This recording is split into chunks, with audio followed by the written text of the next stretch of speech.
Olá, tudo bom? Eu sou a professora Cláudia Lopes e hoje nós vamos dar início a um módulo que vai sair daquela ideia de coesão que estávamos estudando. Então, estávamos em uma linha aí, em uma sequência coesiva, e agora nós vamos entrar em uma sequência de figuras de palavras. Então, nós vamos ter figuras de palavras, linguagem e pensamento. Nós usamos no nosso dia a dia, muitas frases de maneira conotativa, de sentido figurado. E isso, há várias possibilidades. Ao falarmos de uma maneira figurada, seja ela intencionalmente ou não, isso implica aí em figuras de palavras, figuras de pensamento, figuras de sonorização. Porque a gente fala em um sentido figurado. Quando eu falo aquela menina é uma flor, não quero dizer que ela tem pétalas, que ela tem espinho, que ela tem galho. Eu quero fazer de uma maneira indireta, eu quero comparar as características dela com a característica de uma flor, que ela é delicada, ela é meiga, ela é bonita. Essa é a intenção. Então, nós temos figuras de pensamento, figuras de palavras, figuras de sonorização. Vamos entrar agora em uma sequência nos próximos capítulos dessas figuras. E aí é de extrema importância que você estude e memorize, porque a partir de agora veremos nomes diferentes e cada nome vai ter uma característica. Vamos analisar aí as frases e as imagens, como elas funcionam? Como eu falei com vocês, amores, vamos dar início agora às aulas de figuras de linguagem. Então, por exemplo, a gente tem, vamos ver ainda hoje, a questão do eufemismo. O que é o eufemismo? É quando eu tenho uma maneira de falar de amenizar uma notícia ruim. Então, olha só, fofoqueira não, querida. Eu sou produtora de biografias orais não autorizadas. Então, ela suavizou aí o nome de fofoqueira, né? Ela pega e coloca aí produtora de biografias orais não autorizadas. A famosa fofoqueira, mas ela fez o quê? Deu uma amenizada. Outro exemplo. Ok, vamos começar o brainstorm para o nosso documentário sobre os humanos. Quanto à diversão, primeiro, qual será o nosso objetivo com o filme? Denunciar a decadência de uma raça. Que tal narrar poeticamente os desafios dos seres racionais mais frágeis do planeta diante do apocalipse? E eu falei quase isso. Só que falar de maneira diferente, né? Ao invés de usar decadência, colocou aí poeticamente o desafio dos seres racionais. Por quê? Porque ameniza essa ideia de decadência, de algo ruim. Assim como alguém, quando encontra, que quer falar, você engordou, para falar que engordou, nossa, você tá mais cheinha, né? A pessoa é sem noção, óbvio, de falar. Mas é essa a ideia, suavizar algo. Só mais um exemplo. Olha aí, a Mo estava dirigindo seu carro quando, contra a minha vontade, a lataria do seu carro ganhou um formato único, diferente, personalizado. Fala logo que você bateu com o meu carro. Então, ela amenizou, né? Ela deu aquela ideia de suavizar a notícia ruim. Um outro exemplo que nós temos é a catacrese. Então, quando a gente utiliza termos do corpo para outra coisa, então, perna da mesa, asa da xícara, braço do sofá, a gente tem aí uma catacrese. Nós vamos estudar as figuras de pensamento nesse capítulo 20. Então, como que nós utilizamos essas figuras de pensamento? Como elas são utilizadas no nosso dia a dia? Como eu falei no início para vocês, a gente não tem só figuras de pensamento. A gente tem outros tipos de figuras que serão estudadas nos próximos capítulos. Então, olha aí, as figuras de pensamento são conhecidas pelo nome de figuras de pensamento os recursos estilísticos utilizados para incrementar o significado das palavras no seu aspecto semântico. Lembrando que falar de semântica é falar de sentido. São 8 as figuras de pensamento. A antítese, que é a aproximação de palavras ou expressões de sentidos opostos. Então, ante, você vai lembrar que ante tem sentido de contrário. Então, eu pego uma tese, uma ideia, tese é ideia, e tem ideia contrária. Então, pego palavras de sentidos opostos. A palavra antítese, ela já te dá a dica do que ela é. O contraste que se estabelece serve para dar uma ênfase aos conceitos envolvidos, o que não ocorreria com a exposição isolada dos mesmos. Olha aí os exemplos. Viverei para sempre ou morrerei tentando. Então, a gente tem aí as duplas viverei e morrerei. Então, viverei e morrerei são os termos responsáveis, então, pelo... Deixa eu mudar aqui a caneta. Viverei e morrerei são os termos responsáveis pela antítese. São aí expressões de sentidos opostos. Então, ó, palavras ou expressões de sentidos opostos. Do riso se fez pranto. Então, eu tenho riso e pranto, que são sentidos opostos. Hoje fez sol. Ontem, porém, choveu muito. Então, eu tenho o hoje e o ontem, o sol e o choveu. São termos opostos aí. Então, todas as vezes que eu tenho termos opostos, eu tenho uma antítese, ok?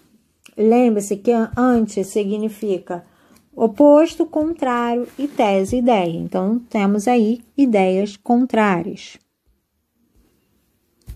O outro é apóstrofe.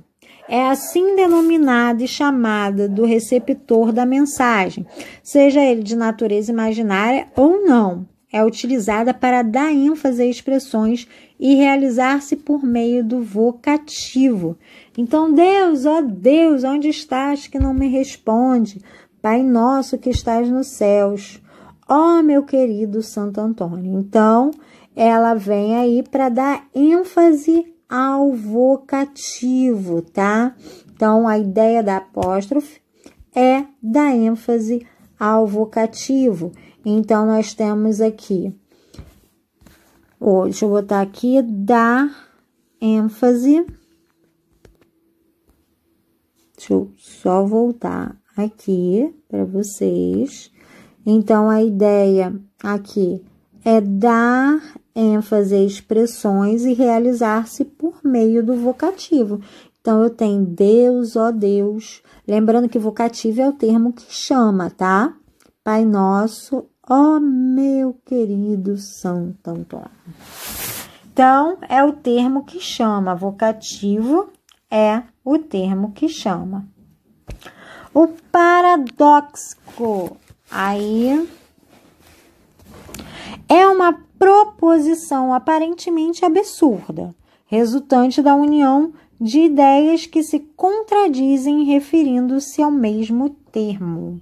Então, menino do Rio, calor que provoca arrepio. Olha só, professora, mas antítese também não são ideias contrárias? Mas olha aqui uma palavrinha importante que eu vou até demarcar de vermelho para vocês. Aparentemente absurda.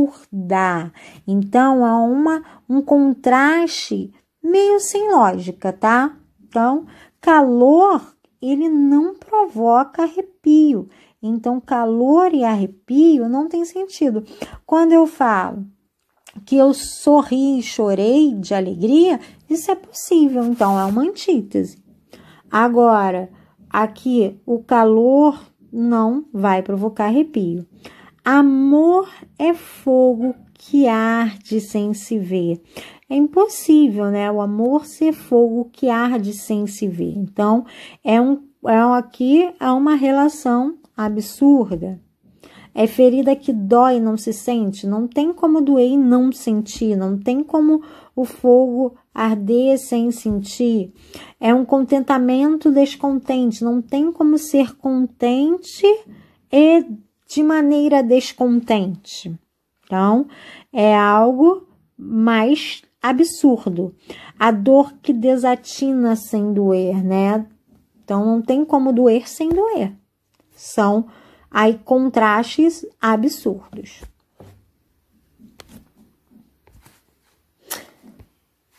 O eufemismo, que é aquele exemplo que eu dei lá no início para vocês, que consiste, né, em empregar aí expressões para suavizar a ideia. Então, deixa mais suave, mais nobre, menos agressiva. Deixa eu fazer essa linha mais retinha aqui. Mais nobre, menos agressiva. Para atenuar uma verdade, né? Tida como penosa, desagradável, chocante. Olha o exemplo: pela paz derradeira, que enfim vai nos redimir, Deus. Pague. Então, paz derradeira significa morte, né? No nosso dia a dia, é muito utilizado o termo partiu dessa por uma melhor, ou só partiu. No hospital, se fala muito sobre veio a óbito, né? No lugar de morreu. Então, há vários termos aí para se referir à palavra morte. Então, todas as vezes que eu quero suavizar uma ideia, eu uso o eufemismo. A gradação. O que é a gradação? É quando eu uso palavras em uma sequência para intensificar uma ideia. Então, aqui, além, mais longe por onde eu vou, eu movo o passo. Então, saiu cortadinho ali. Então, aqui, além, mais longe, dá essa ideia de caminhar. Aqui, além, mais longe, eu tenho, ó, começo pelo aqui, aí vou pro além, depois ainda vou pro mais longe. Eu consigo ter essa gradação aí de evolução do meu texto. Então, a ideia de gradação é a sequência de palavras que intensificam a mesma ideia.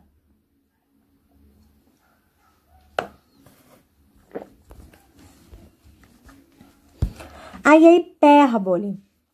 Hipérbole é o exagero, né? Que utilizamos muito no nosso dia a dia e falamos sobre exagero. Então, é a expressão intencionalmente exagerada com o intuito de realçar uma ideia, proporcionando uma imagem emocionante e de impacto. Então, aqui eu tenho uma expressão intencionalmente exagerada. Exemplos: faz umas 10 horas que essa menina penteia esse cabelo. Então, ninguém penteia o cabelo 10 horas, gente. Ninguém. Então, 10 horas aqui é uma hipérbole. Ela morreu de tanto rir. Ninguém morre de rir. Quero dizer que ela riu muito. E a primeira oração, que ela demorou bastante penteando o cabelo. Esse é o sentido aí do exagero. A ironia, que é muito utilizada, né, no dia a dia. Então, a ironia é bastante comum e conhecida por vocês. Ocorre a ironia quando, pelo contexto, pela entonação, pela contradição dos termos, se pretende questionar certo tipo de pensamento. A intenção é depreciativa ou sarcástica. Então, a ironia, ela sempre quer dizer algo ao contrário do que foi falado, né? A intenção da ironia é justamente quando há ou algo ao contrário. Então, é a contradição dos termos. Então, a intenção é depreciativa ou sarcástica, né? Quando quer ironizar. Parece um anjinho aquele menino, briga com todos que passam por perto. Então, olha aqui, anjinho é uma ironia. Ele não é, né? Moça linda, bem tratada, 3 séculos de família, burra como uma porta, um amor. Então, é uma frase de Mário de Andrade, e aí, de uma obra dele, que tem aí essa ideia de ser esse linda, bem tratada, 3 séculos de família, dizer que nada disso fazia dela uma mulher inteligente.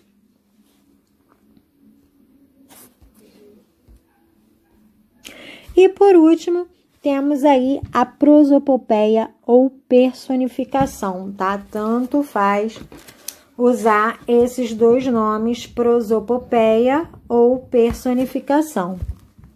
Então, a gente tem que consiste na atribuição de ações, qualidades ou características humanas a seres que não são humanos. Então, é atribuir ações, qualidades ou características humanas a seres que não são humanos. Então, está aí, o próprio nome já diz, né? Personificar. Então, dá uma imagem de pessoa. Chora Viola. Viola não tem capacidade de chorar. A morte mostrou sua face mais sinistra. Então, a morte não tem como mostrar a face. Então, olha só. Morte, face. Face é uma característica humana. Chorar é uma característica humana. O morro dos ventos uivantes. Então, vento não pode uivar, né? É uma característica animal que o vento não consegue fazer. Então, não consegue fazer. Essa é a personificação ou a prosopopeia. Vamos ver como funciona aí? Vamos ver alguns exemplos. Então, retrato do artista quando coisa. A maior riqueza do homem é a sua incompletude. Nesse ponto, sou abastado. Palavras que me aceitam como sou. Eu não aceito. Não aguento ser apenas um sujeito que abre portas, que puxa válvulas, que olha o relógio, que compra o pão às 6 da tarde, que vai lá fora, que aponta lápis, que vê a uva, etc. Perdoai, mas eu preciso ser outros. Eu penso renovar o homem usando borboletas. Então, poema de Manuel de Barros. E aqui a gente tem uma gradação quando ele utiliza aqui, ó. Não sou sujeito que abre portas, que puxa válvulas, que olha o relógio, que compra pão às 6 da tarde, que vai lá fora, que aponta lápis, que vê uva. Então, ele vai tendo aí uma gradação de atitudes, ele vai citando atitudes, né? Vai aí nesse sentido de evoluir uma ação dele dentro do poema, um ato dentro do poema. Então, nós temos aqui uma gradação.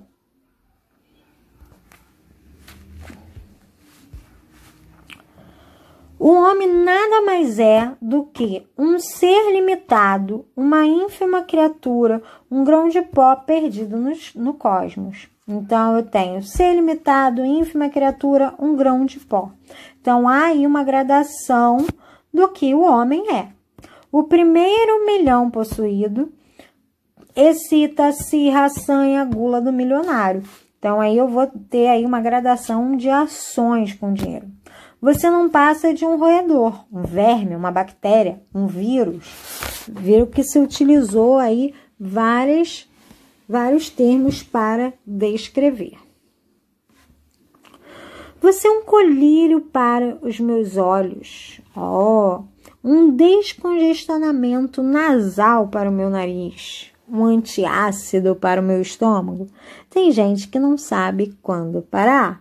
Então, a gente está falando aí, né, da personificação ou da prosopopeia. Olhem aí.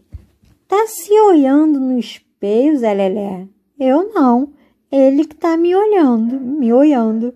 Espelho não pode olhar, né, gente? Espelho, isso é uma característica que é humana. Então, a gente tem aí o espelho não pode olhar. Quando ele fala isso, ele está mostrando aí uma prosopopeia ou uma personificação, dando uma característica humana a um objeto. O senhor poderia me ajudar? Estou meio perdida.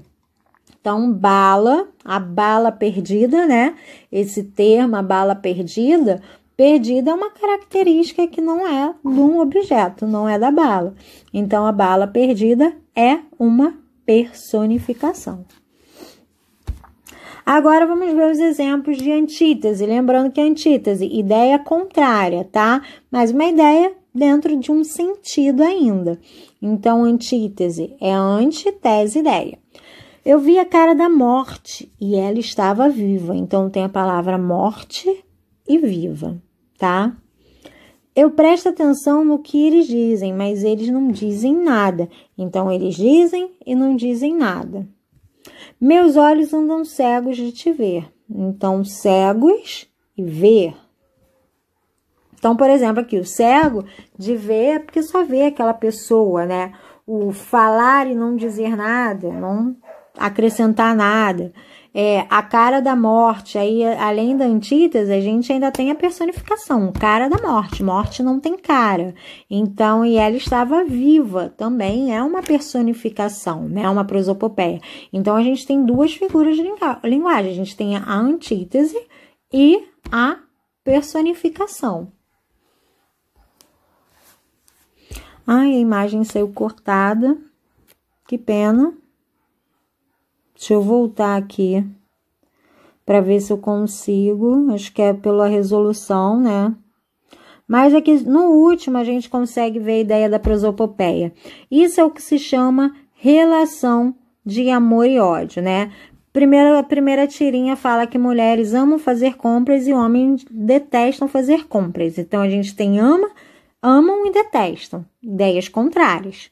Isso é que se chama uma relação de amor e ódio. Amor e ódio, aí também ideias contrárias, antítese. O que é melhor? Fazer a coisa certa da maneira errada ou fazer a coisa errada da maneira certa? Então, temos aí um questionamento da vida, né? E a palavra certa e errada como antítese. Agora, temos o exemplo de hipérbole, quando diz que estou morrendo de fome, ossos deliciosos, meu Deus, que sonho. Então, esse morrendo de fome, que é um termo que a gente usa, não é um termo verdadeiro, porque ninguém morre, ninguém não, né? Porque há pessoas que morrem de fome. Mas no sentido que a gente usa no nosso dia a dia, tô morrendo de fome, não é nesse sentido. A hipérbole. Está muito calor, os jogadores estão morrendo de sede no campo.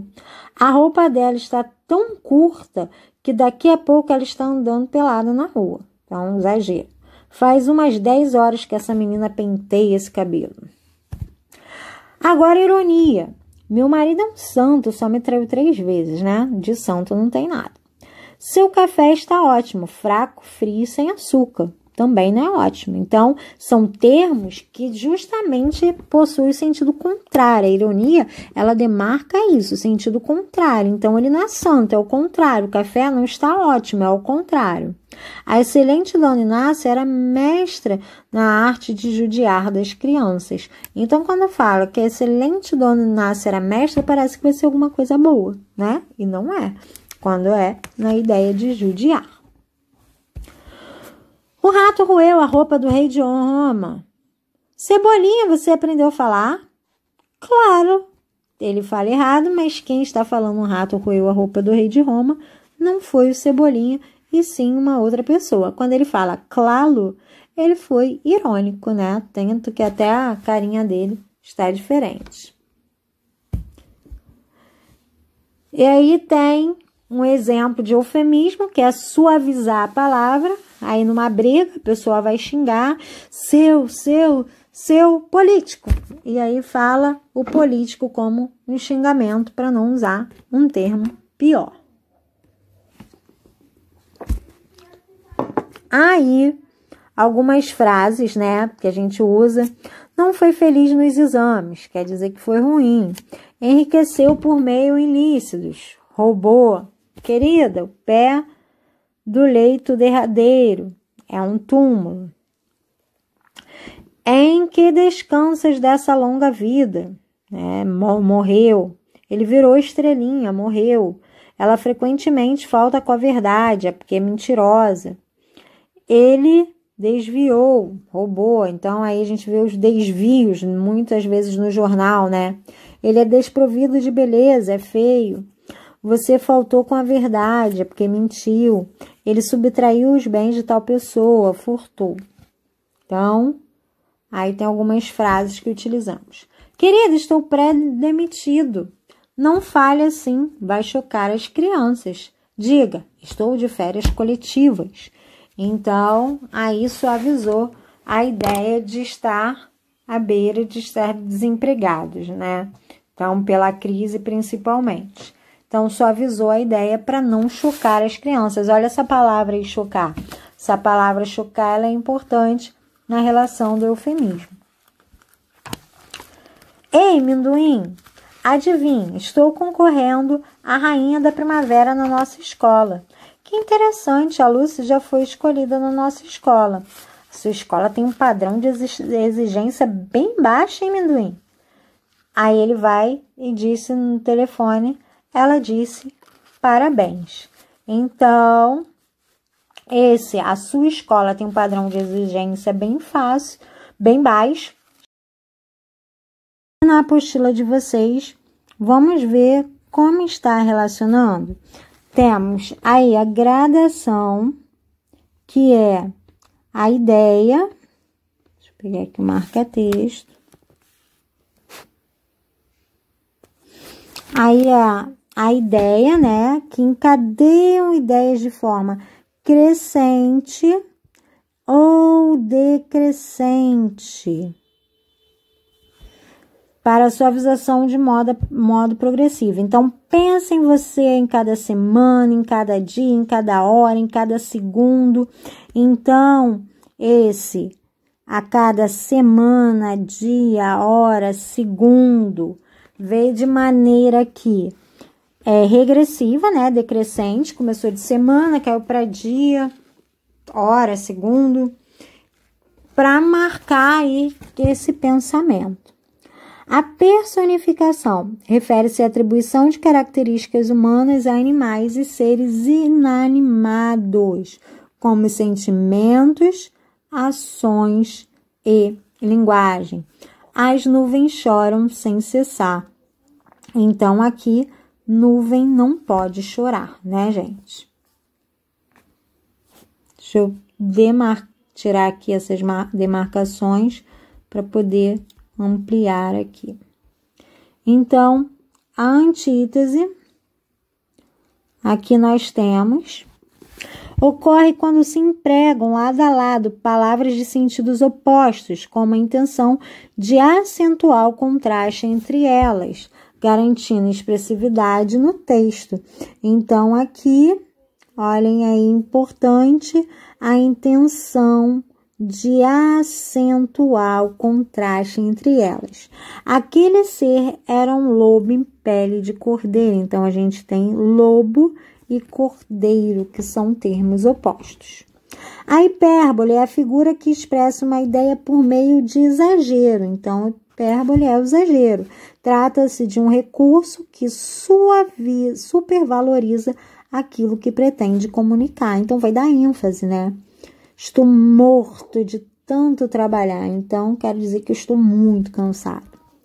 A ironia refere-se ao emprego de palavras ou expressões com intenção que signifiquem exatamente ao contrário do que se afirma. Então, a intenção é que signifiquem exatamente ao contrário do que afirmam. Trata-se de um recurso mais explorado nos memes, cujo objetivo é satirizar uma situação. Veja, nossa, ainda bem que você sabe fazer um bolo bonito. Olha a ideia do bolo, olha lá o bolo que não tá nada bonito, né? Então, esse bonito aqui está longe da ideia de ser realmente um bolo bonito, né? Então, essa não é a intenção. E aqui a gente tem o eufemismo, que trata-se do emprego de uma expressão mais branda para comunicar algo desagradável. Então, a gente vai marcar aí expressão mais branda para comunicar algo desagradável. Todos sabemos que você está faltando com a verdade. Então, faltar com a verdade aí, como nós já vimos, é para suavizar a ideia de uma pessoa mentirosa. Então, galera, até a próxima aula. Estaremos juntos aí nas aulas ao vivo, e assim vocês vão tirar todas as dúvidas, ok? Até o próximo capítulo, um grande beijo.